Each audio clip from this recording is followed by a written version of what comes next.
بسم الله الرحمن الرحيم الحمد لله رب العالمين السلام عليكم ورحمة الله وبركاته كسودو كلية كافية مودرن أكاديمي كلية واحد بعيسى اللغة الإنجليزية يا عشرة عافماتك أما دروس عافماتك وحنكون هنا دروس صدح أبليكيشن وسونكا تليجرام كي واتسابك أو خال لايف أو معلن كي سبوردي وادوتشيدو ardayga luqadda Ingiriiska waxaan ka dhisnaa afarta heer ee kala ah speaking-ka, writing-ka, reading-ka iyo listening-ka.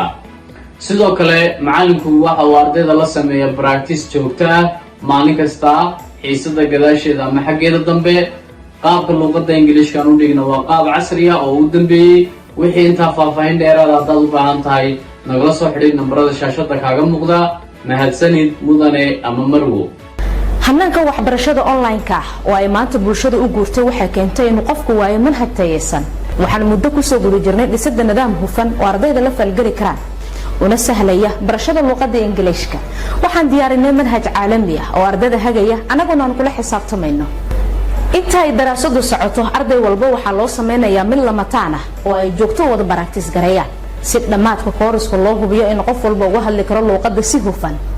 adigoon ku qancin hanaankeena waxbarashada lacagta bisha laguma weydiin doono. tani waa wadadeen kalsoonida kaga helna ardadeenna adiguna isla wadadan ayaad raaci kartaa.